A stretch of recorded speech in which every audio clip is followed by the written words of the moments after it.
তো যে আমি এর আগেও ওর এগেনস্টে ওর কি কি কার্যকলাপ, আমাকে কিভাবে ফিজিক্যালি মেন্টালি হ্যারেস করা হয়েছিল সেই সমস্ত কিছু নিয়ে আমি জানিয়েছিলাম এর আগে।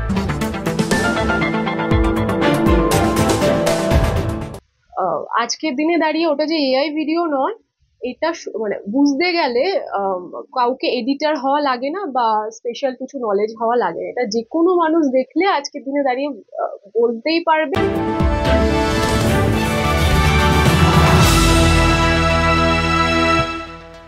ছাত্রনেতা না দাদা নেতা, নতুন ছাত্রী দিয়ে মাথা টেপাচ্ছেন 44 বছরের এক নেতা। ভিডিও ভাইরাল হতেই সোনারপুর কলেজে ছড়ালো তীব্র চাঞ্চল্য। কলেজ চত্বরে এক নবাগত ছাত্রী বসে মাথা টিপে দিচ্ছেন প্রতীক কুমার দে নামের ছাত্রনেতাকে।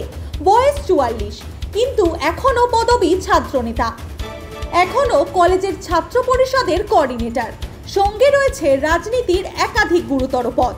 তৃণমূল যুব কংগ্রেস রাজপুর টাউনের সভাপতি, সোনারপুর দক্ষিণ বিধানসভার তৃণমূল ছাত্র পরিষদের সভাপতি। সূত্র বলছে এই নেতা লোকসভা প্রার্থী লাভলি মৈত্রের মনোনীত ব্যক্তি। কিন্তু এখানেই শেষ নয়। জয়পুর সোনারপুর পুরসভার কাউন্সিলর পাপিয়া হালদার এর আগেও প্রতীকের বিরুদ্ধে শারীরিক ও মানসিক হেনস্থার অভিযোগ দায়ের করেছিলেন সোনারপুর থানায়। দেখুন, ভিডিওটাও আমি আপনাদের মাধ্যমেই দেখতে পেলাম। ভিডিওটা ভীষণ লজ্জাজনক একটা বিষয়। লজ্জাজনক বলছি তার কারণটা হচ্ছে যে আমি নিজে ওই কলেজের প্রাক্তনী। তো আজকের দিনে দাঁড়িয়ে এই যে ঘটনাটা, আমি বলবো যে এটা একেবারে নতুন নয়, এটা কাম্য কিছুটা ছিল। তার কারণ আপনারা প্রত্যেকেই জানেন, আপনারা মিডিয়াটা কভার করেছিলেন। তো যে আমি এর আগেও ওর এগেনস্টে ওর কি কি কার্যকলাপ, আমাকে কিভাবে ফিজিক্যালি মেন্টালি হ্যারেস করা হয়েছিল সেই সমস্ত কিছু নিয়ে আমি জানিয়েছিলাম এর আগে, আপনারা কভার করেছিলেন। তো এইটা আমি বলবো কাম্য ছিল। তাকে যদি মানে তার যদি প্রমোশন করা হয় এই ঘটনাগুলো জানার পরে, তাকে যদি কোনোভাবে আরো বেশি দায়িত্ব দেওয়া হয়, ছাত্রদের দায়িত্ব দেওয়া হয় বা যে কোনো জায়গায়, আমি তো শুনলাম নাকি তাকে দক্ষিণ বিধানসভার একটা ছাত্র দায়িত্ব দেওয়া হয়েছে, কলেজেরও দায়িত্ব দেওয়া হয়েছে পর্যবেক্ষক। আমি জানি না এই বিষয়গুলো সম্বন্ধে, আমি কখন দেওয়া হয়েছে, কেন দেওয়া হয়েছে, কে দিয়েছে, এই বিষয়গুলো সম্বন্ধে আমি একদমই জ্ঞাত নই। কিন্তু যদি দায়িত্ব দেওয়া হয় তো সে তো এই কাজগুলো করবেই, সে তো করবে, আগে থেকে জানাই, কথাটা কাম্যই ছিল। যদি এআই ভিডিও বলে থাকে তাহলে বলবো যে দেখুন, ওটা যে আমি তো দেখেছি, একবার না অনেকবারই দেখেছি ভিডিওটা।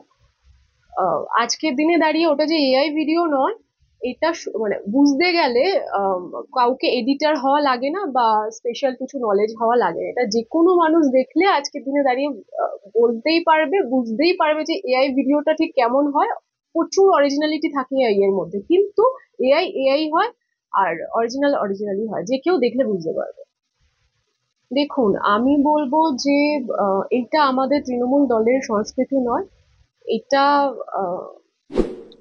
দলকে জানানো হয়েছে, দল অবশ্যই ব্যবস্থা নেবে। অবশ্যই আমি আশাবাদী যে এই বিষয়গুলো সম্বন্ধে তো জানা ছিল না, দলেরও জানা ছিল না এই সমস্ত কিছু বিষয়গুলো সম্পর্কে। তো জানানো হয়েছে, করে যাচ্ছে সে তার মতন, পরপর আরো বেশি তার নিজের বিষয়টাকে আত্মপ্রকাশ করে যাচ্ছে, মানুষের কাছে পৌঁছে দিচ্ছে, দলের কাছে পৌঁছে দিচ্ছে যে সেই মানুষটা কি। প্রত্যেকটা মানুষকে তো চেনা এইভাবে সম্ভব না। তো সে পৌঁছে দিচ্ছে, সে নিজে থেকেই পৌঁছে দিচ্ছে বিষয়বস্তুগুলো। তো দল জানতে পেরেছে, দলকে জানানো হয়েছে। আমরা আশাবাদী, আমি আশাবাদী যে খুব তাড়াতাড়ি দল এর সিদ্ধান্ত নেবে। তবে এখন প্রশ্ন, কলেজ কি রাজনীতির খেলায় পরিণত হচ্ছে? ছাত্রনেতার দাদাগিরি কোথায় গিয়ে থামবে? এখনো পর্যন্ত তৃণমূল নেতৃত্ব বা বিরোধী পক্ষ কেউই এই নিয়ে প্রকাশ্যে মুখ খোলেনি, চুপচাপ কলেজ কর্তৃপক্ষ। কিন্তু ভাইরাল ভিডিওর দাপটে উত্তাল কলেজ চত্বর।